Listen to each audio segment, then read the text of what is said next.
Assalamualaikum warahmatullahi wabarakatuh. Saya sama tim ini teman lama, ketemu kalau perlu doang. Tahun lagi kita jangan ketemu, saking sibuk masing-masing. Sama Mas Aram juga, ya walaupun jauh di Kalimantan mana. Kalau namanya mau disingkat Pak Terang. Oh, Pak Terang. Nah, teras. Nah, Ya. Terang. Selalu membawa terang. Walaupun kita jauh, tapi antara kita ada konspirasi of the heart, selalu berjuang buat Indonesia yang lebih baik. Mas Olik, ya kan, Mas Suroto, dan Bapak Ibu semua. Sebelum saya berbicara ekonomi, saya pikir saya wajib dulu buka sedikit preambulnya dari Pak Jili.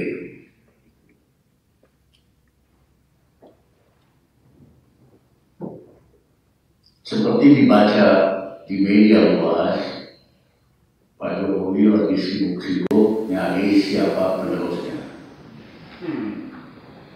Ya kan, ada yang rambutnya putih, Pak Jili masuk saya kira.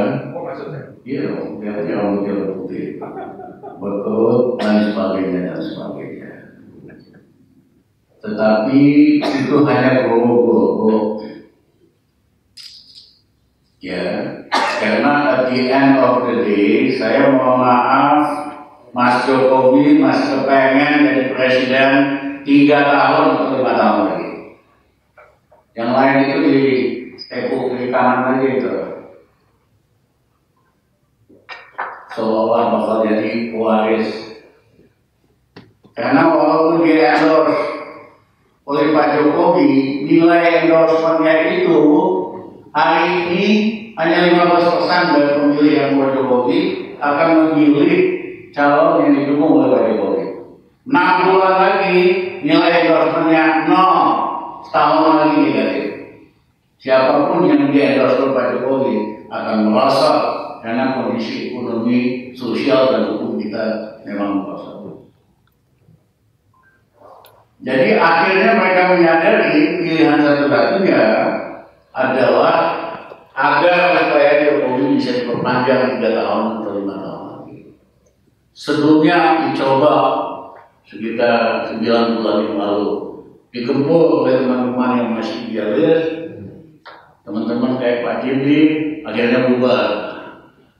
Dicari kira-kira kalau nggak bisa siapa yang bisa dijadikan boneka berikutnya, yang bisa manut atas permintaan oligarki, dan sangat luas nanti dampaknya kalau boneka itu kuasa di dalam bidang itu. Tapi akhirnya kesimpulan mereka ternyata calon-calon ini nggak abdul lah, harus kembali memperjuangkan Pak Jokowi 3 tahun atau 5 tahun. Pak Jimli dan kawan-kawan dan sahabat saya dari Halmahera, upaya ini adalah kudeta konstitusi. Ini merupakan tindakan ilegal. Siapapun yang ikut kudeta ini artinya melakukan pengkhianatan terhadap konstitusi dan undang-undang dasar kita. Jadi saya minta teman-teman aktivis, wartawan, catat siapa anggota MPR, DPD yang mau menunggangi rapat MPR untuk memperpanjang Jokowi 3 tahun atau 5 tahun. Dan itu adalah pengkhianatan. Saya tahu mereka pasti nggak setuju. Ya, Pak Narang tahu lah saya mama mereka kan betul, ya kan? Nggak setuju sama sekali ada perpanjangan apapun bentuknya. Nah, tetapi khas Indonesia, rancangan ini bukan hanya deal-deal politik, udah ada olinya. Olinya itu fulus yang dikumpulkan dari oligarki Indonesia. Jumlahnya sudah sangat besar. Sederhananya anggota DPR berapa sih, MPR kali berapa gitu. Jadi kita mesti betul-betul awas upaya untuk menggolkan perpanjangan Jokowi ini adalah kudeta konstitusi. Kalau dulu kudeta di negara berkembang kekuatan militer ambil alih senjata. Tapi belakangan sejak tahun 70-an nggak perlu ganti aja undang-undang dasarnya, ubah, terjadilah apa yang disebut kudeta konstitusi. Nah, kudeta konstitusi ini dibiayai oleh cukong-cukong para oligark yang punya kepentingan ekonomi yang sangat besar buat Indonesia hari ini di masa mendatang. Saya sedih sekali jika niat baik dari tokoh-tokoh nasional, tokoh-tokoh pensiunan ABRI, tokoh-tokoh masyarakat kita yang ingin mengembalikan ke Undang-Undang Dasar 45 dengan adendum ditunggangi oleh niat jahat kudeta ini. Dan memang saya pribadi saya setuju bahwa kita kembali ke Undang-Undang Dasar 45 karena itu monumen sangat historis dengan adendum. Amerika itu undang-undang yang pertama kali tahun 1886 tetap aja itu, sisanya ada adendum setiap tahun. Kita pun kalau kita kembali ke Undang-Undang Dasar 45 kita hargai dengan adendum. Satu adendum tidak boleh jabatan lebih dari 2 kali di semua level, presiden, gubernur, bupati dan sebagainya. Yang ketiga harus ada adendum tentang human right, karena kita kebiasaan untuk melanggar human right, melanggar undang-undang dan konstitusi seperti peresmian undang-undang KUHP yang baru. Kok bisa yang hadir hanya 18 langsung disepakati? Padahal undang-undang ini sangat penting dampaknya ke berbagai kehidupan sosial kita. Bisa-bisanya DPR tidak bertanggung jawab sama sekali. Nah, saya melihat ini hanya preambul, upaya awal untuk menegakkan pemerintahan otoriter dalam rangka perpanjangan jabatan masa Jokowi. Ini hanya preambul supaya kritik menghina presiden bisa dibicarain, sehingga perpanjangan Jokowi bisa aman dari kritik dan sebagainya. Saya minta ini undang-undang direview dan dibatalkan jika perlu, karena menghambat. Ini bukan pembaruan.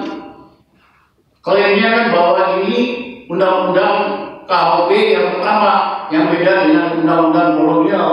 Yang terjadi justru kolonialisasi. Kita udah maju, ya kan? Beberapa undang-undang itu menjamin lagi kekuasaan kolonial hanya oleh pemerintah yang berkuasa. Nah, jadi saya sayang sekali, termasuk sangat menyayangkan pernyataan dari Ketua DPD, Saudara Lanyala, yang memanfaatkan ketulusan kawan-kawan untuk kembali ke Undang-Undang Dasar 45 dipakai sebagai alasan untuk memperpanjang pemerintahan Jokowi.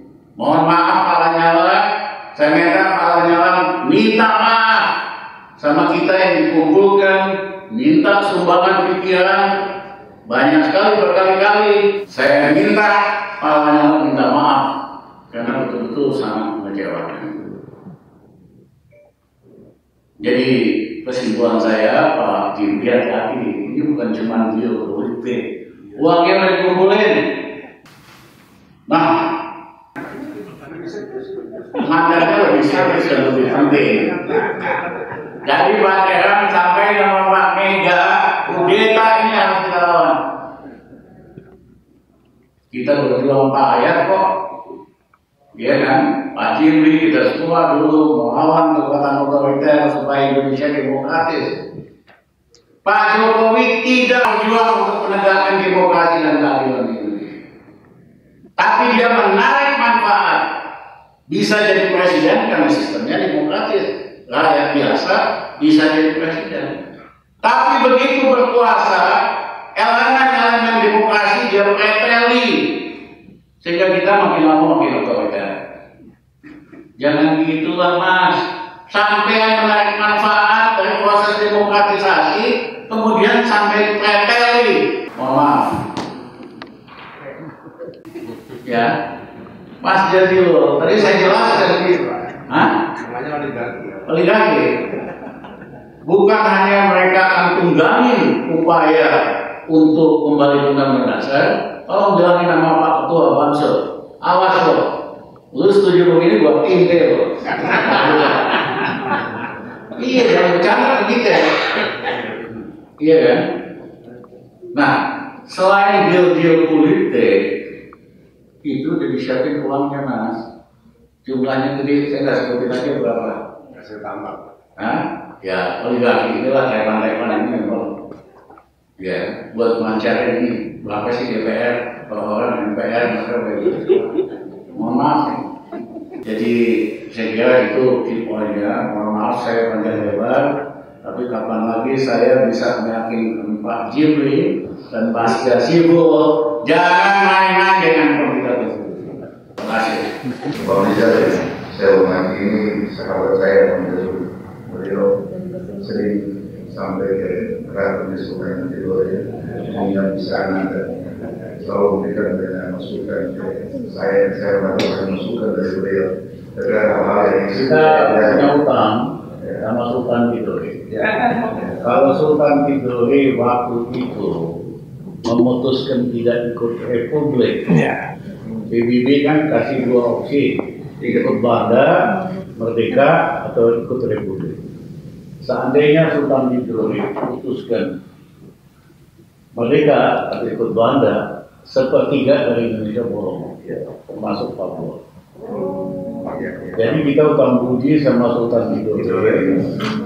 Saya Bung Karno janji nanti dikasih status daerah khusus. Bung Karno belum laksanakan. Nanti yang akan melaksanakan Rizal Ramli. Terima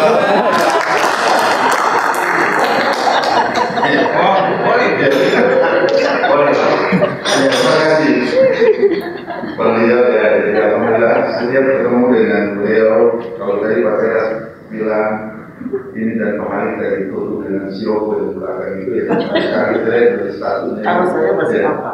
Kalau kita lihat tadi itu ya. Ya alhamdulillah karena jodoh yang terima kasih. Seperti apa yang disampaikan oleh Pak Rizal dan Pak Suroto, saya melihat bahwa pendekatan kita di dalam pembangunan negara ini, terutama dari dua pakar, saya melihat masih style lama. Dan verifikasi dari bisa menghindari dari namanya oligarki sudah mendukung kita di mana-mana. Dan setiap saat kita berperang melawan oligarki terus menerus. Dan saya yakin yang berdiri di sebelah sana yang namanya oligarki dia juga tidak akan dia juga akan pasang bahaya.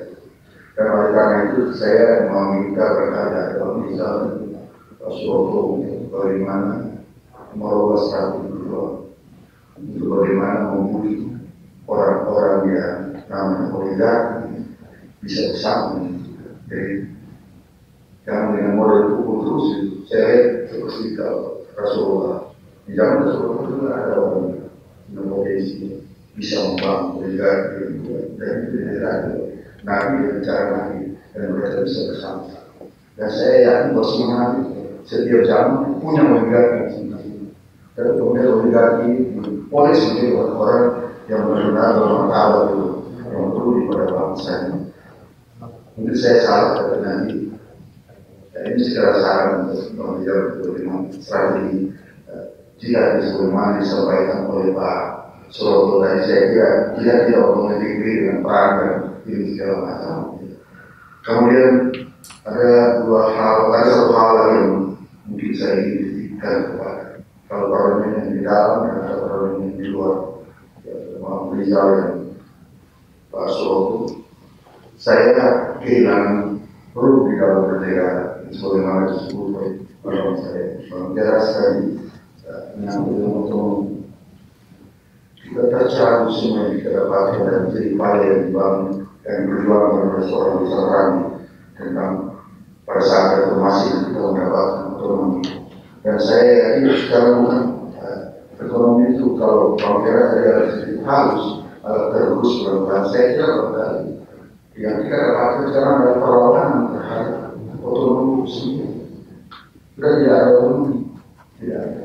Saya merasakan betul kalau tadi dikatakan mungkin tidak terlalu berarti. Bagaimana saya melihat negeri saya dengan sejumlah argumentasi datang dan mengambil keuntungan yang ada di sana. Daerah saya adalah daerah kami. Saya tidak mengatakan bahwa saya lebih kaya dari Papua. Tapi kalau dari ulang mungkin kita lebih kaya dari Papua. Dan saya punya kekhawatiran jangan-jangan ada negeri ada pulau-pulau yang mau dijual dan sebagainya atau tidak lain untuk dijual dengan alasan untuk menambah investasi masuk dan sebagainya. Nah ini barangkali membutuhkan selain kita berharap dari parlemen, tapi tahulah bisa bagaimana semangat orang yang mendapat honor dan yang tidak mendapatkan honor atau tidak mendapatkan gaji, biar ada hati-hati dalam bicara. Tapi kalau yang tidak mendapatkan apa-apa, yang dia bilang kita akan mengharapkan ridha dari Allah Subhanahu Wa Taala, minggu mencari dapat semuanya dapat pahala lebih banyak kayak Bang Rizal dan Bang Suroto. Nah oleh karena itu mungkin ini otonomi ini harus dikembalikan.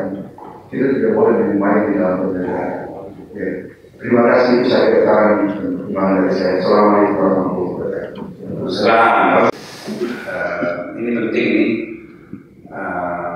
apa namanya, untuk memberi respon terhadap apa yang tadi ditanyakan dan sebagainya. Silakan Pak Rizal.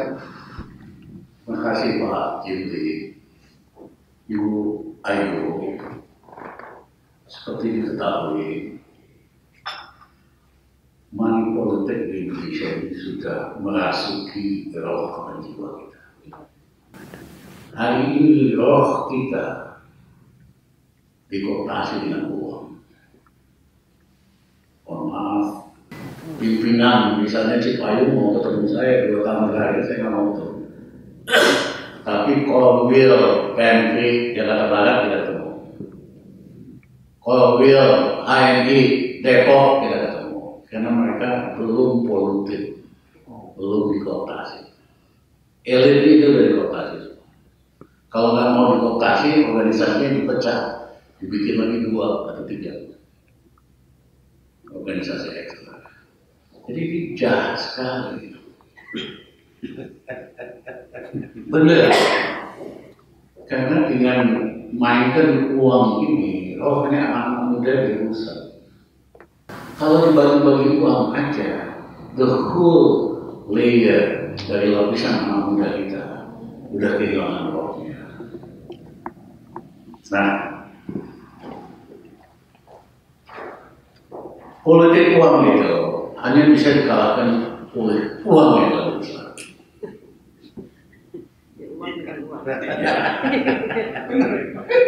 Nah, yang punya uang lebih besar itu memang Pak Sultan adalah oligarki. Mereka itu sebetulnya jadi ajak kekuasaan. Mereka udah ngomongin uang lah. Saya nggak sebutin aja juga buat ngobrolin perpanjangan ini. Jadi kalau kita bujuk, ya belum tentu mereka mau. Mereka juga penakut. Semua saya kenal saya kok. Tapi begitu kita kritis dikit, dia bawa kenal kita Pak. Iya kan? Tapi begitu kita puasa, ngantri anggap saya atau siapapun yang puasa. Nah, oligarki di setiap negara sejarah selalu ada. Yang membedakannya, ya milik dan oligarki adalah banyak. Yang membedakan ada rule of law wajib. Biar kalau orang kaya, orang kuat, kalau lu salah tetap aja salah. Di kita oligarki nggak ada rule of law. Jadi kapitalismenya itu benar-benar brutal. Ya, beda dengan kapitalisme barat, masih ada tanggung jawab kan untuk bantu bawah atau apa gitu. Karena kita nggak ada rule of law. Nah, saya mesti kasih gimana sih caranya melawan uang besar. Saya tunjukkan pada PKB kawan PKB. Siap. Ya, mungkin yang harus Uang kecil dikalahkan oleh uang besar. Uang besar hanya bisa dikalahkan dengan militansi. Ya, takut yang punya uang gede Pak. Tapi kalau kita militansi aja nggak punya, ya jangan bermimpi. Nah itulah Pak Jimli militansi. Ya kan? Saya lihat pidatonya Anwar itu. Nah, demikian Bu Ayu. Kembali ke Undang-Undang Dasar 45 itu paket yang komplit, termasuk peranan DPD. Ya, kita kembalikan ke sistem yang lama aja. Ya, ada DPR yang wakil dari partai, ada yang non DPR, bagian dari MPR, yang wakil dari berbagai golongan dan macam-macam. Ya kan, dan menurut saya sistem itu jauh lebih solid. Bedanya jangan eksekutif yang milih, jangan Allah yang milih besok wakil-wakil itu Jakarta. Ya kan, harusnya kan wakil suku Dayak ya udah orang Dayak yang pilih, mereka yang pilih. Wakil guru yang pilih, baru lembaga ini punya kekuatan moral dan keberpihakan yang jelas. Kita harus kita ubah, termasuk dengan adendum. Ya, saya tertarik adendum tadi maksimum 2 term siapapun. Yang kedua tentang hak azazi. Karena Pancasila kita kan sebetulnya kemanusiaan harus ada gitu. Nah yang ketiga, partai politik dibayar oleh negara saja. Persis seperti di negara Skandinavia, di Inggris, di Australia, di New Zealand. Sehingga anggota eksekutif dan anggota legislatif yang terpilih, dia betul-betul mewakili rakyat dan bangsa kita, bukan mewakili cukong dan bangga. Hari ini misalnya, untuk jadi bupati, kan mesti bayar peti ke partai 20 miliar, ternyata 3 partai kan 60 miliar. Cuma gua nggak punya, kalau 2-3 miliar, mas saya punya kalau 100 Pak. Ya kan? Bisa nggak Rizal Ramli nyari uang 100 miliar? Gampang banget, semua Taiwan gua kenal. Duit 100 miliar itu kecil banget. Cuma Rizal Ramli nggak mau jadi boneka. Itu mengkhianati perjuangan saya sejak mahasiswa. Iya kan? Kita ditangkap Soeharto gara-gara urusan gini, terus kita nadain tangan mau oligarki. Ya nggak bisa. Nah, untuk jadi bupati rata-rata itu 60 miliar setorannya ke partai-partai. Mohon maaf juga bukan masuk uang organisasi. Sudah Habib ngomong ini udah cek sama semua partai, jangan salah. Ya kan? Sangat kaya. Itulah partai-partai tidak mau diturunkan 20%. Kenapa? Partai-partai tidak punya calon presiden yang kredibel. Orang bebas. Partai-partai tidak punya calon presiden yang bagus. Jadi gimana caranya? Ya dagangin aja 20% ini. Kalau modal 7% dagangin. Minimal dagangannya itu setorannya. Menurut saya 7% itu kalau dibeli paling nggak 1-2 triliun lah. Saya semua itu. Iya, jadi jangan pikir. Mohon maaf ya. Jadi inilah yang merusak Indonesia. Sistem 180 bupati wali kota masuk penjara ada kasus. Gubernur 24 dari 32 gubernur waktu masuk. Karena misalnya Mbak Ayu mau di Riau jadi bupati, gubernur. Pasti nggak punya duit kalau cuma anggota DPD doang. Nah, ini ada teman saya, tak cukongin Mbak Ayu buat jadi gubernur. Begitu Mbak Ayu jadi, saya bilang Mbak Ayu, ingat loh, sampean jadi gubernur gara-gara aku loh. Jadi orang keuangan saya jadi bagian keuangan di kantor gubernur ya, Mbak Ayu manut. Yang kedua Mbak Ayu, konsesi hutan kasih sama aku ya, Mbak Ayu manut. Yang kedua, konsesi tambang kasih aku ya, Mbak Ayu tanda tangan. Di Riau paling tinggi gedung berapa tingkat? 7 tingkat. Aku mau bikin gedung 30 tingkat di Pekanbaru, Mbak Ayu tanda tangan. Aku mau bikin real estate 100 hektar, Mbak Ayu tanda tangan. Jadi Mbak Ayu ngabdi sama cukong, sama bandar, bukan sama rakyat. Itulah saya usulkan salah satu adendum. Partai politik dibiayai saja oleh negara, anggarannya hitungan saya total udah hebat itu 60 triliun setahun. Daripada hari ini nyolong dari APBN, APBD, BUMN, BUMD, total colongannya itu hampir 200 triliun. Jadi lebih bagus bagi negara sehingga wakil-wakil kita ini ngabdi sama rakyat, ngabdi sama negara, bukan sama syukur. Nah, jadi kembali lagi tadi, kita perbaikin sistem. Sistem Amerika juga sama, sumbangan partai-partai politik dari orang bisnis dan perusahaan yang kaya.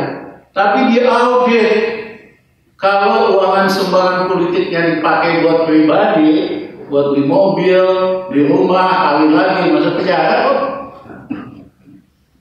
Di Indonesia kan mohon maaf, selalu ngaku buat partai-partai. Emang yang masuk partai berapa? Bu Ayu? Iya kan? Yang masuk partai. Bisa dilihat kok di bawah ini. Saya datang ke sini, tim saya bilang, Pak, kita ke bawah dulu Pak. Kenapa? Ada showroom mobil di sini bawah Pak. Nggak malu gitu, showroom mobil. Ya, nah, jadi Amerika punya sistem seleksi kepemimpinan yang unggul sehingga gubernur, bupati bagus, otomatis kaya maju. Sistem komunis kita boleh nggak suka, tapi sistem seleksi kepemimpinan yang sangat ketat. Emang hanya boleh untuk anggota partai komunis. Diangkat dulu jadi sekretaris partai di kampung atau desa jauh banget dari Beijing. Setelah berhasil baru pindah agak dekat ke Beijing, terus baru jadi ketua wali kota di ujung langit dulu, lanjut pindah lagi, baru Pak Shanghai, baru tahu. Jadi seleksi kepemimpinan di dalam komunis partai itu sangat-sangat ketat, sehingga yang nongol ke atas suka nggak suka memang unggul. Presiden Xi Jinping kita boleh nggak setuju ideologi dia, tapi dia orang hebat, orang unggul. Demikian juga wali kota dan di bawahnya sebagainya. Kita ngaku Pancasila, tapi kita tidak memiliki sistem seleksi kepemimpinan. Yang ada itu hanya uang, KKN, istrinya, anaknya, keponakannya. Apa ini? Ini bukan negara feudal, ini negara republik. Jadi nggak aneh mereka tidak memperjuangkan aspirasi rakyat. Mohon maaf Pak Jimmy, kalau ada rakyat kita atau apalah sektor apa, ada masalah dia nggak datang ke industri, dia datang ke rumah saya. Nggak udah mau ditutup, datang ke rumah kita. Pegawai-pegawainya semua. Oh, kenapa kamu nggak DPR? Nggak ada gunanya Bang. Kenapa datang ke saya? Abang ngomong satu kali aja menterinya takut, bener, nggak jadi kan? Udah udah dibubarin, waktu itu kan mau ditutup kan? Setelah kita ngomong tidak jadi. Nah, saya sebetulnya nggak mau kerjaan gue banyak, segala macam rakyat yang kena gusur, kena apa, datangnya sama kita, harusnya datang ke DPR. Tapi DPR-nya pun sudah feudal. Ini bukan kerajaan. Soekarno dulu bikin republik ini, Bung Hatta bikin ini republik. Itu mau republik bukan kerajaan, jangan salah. Nah, jadi kita harus punya sistem seleksi negara Pancasila ini yang kompetitif, sehingga hasilnya itu bukan pemimpin KW2, KW3. Hari ini kan yang nongol KW2, KW3. Mas gak usah pintar kok, asal ada bandarnya jadi barang itu. Gak usah hebat. Nah, mohon maaf. Makanya nggak mungkin rakyat kita makmur, padahal ini negara paling kaya seluruh Asia Tenggara, Asia Selatan. Tidak ada negara sekaya ini, kekayaan orang lain. Jadi kalau kita mau unggul, kita ubah dulu sistemnya. Kagak ada lagi threshold. Mas, tolong bilangin nama Mas Muhaimin. Siap. Ya kan? Sampai PKB bisa jadi presiden, nggak bisa. Iya kan? Ubah sistem supaya calonnya itu kompetitif, supaya kita dapat yang paling baik di setiap ini. Nanti partai politik di negara dengan syarat ADRT partai politik harus berubah supaya demokratis. Jangan dikelola bagikan CV, bagikan perusahaan pribadi. Lu terima subsidi negara, maka misalnya Mas Nerang PDIP, dia berhak jadi ketua umum PDIP. Jadi harus ada internal democratization of political parties. Baru political party kita unggul, baru kemudian menghasilkan kader-kader yang unggul. Jadi itu Pak Sultan Tidore, ya kan? Jogja dapat status daerah khusus karena memang peranannya besar dalam kemerdekaan. Aceh dapat daerah khusus. Tidore lebih dari pantas harus dapat daerah khusus. Baik, terima kasih Pak.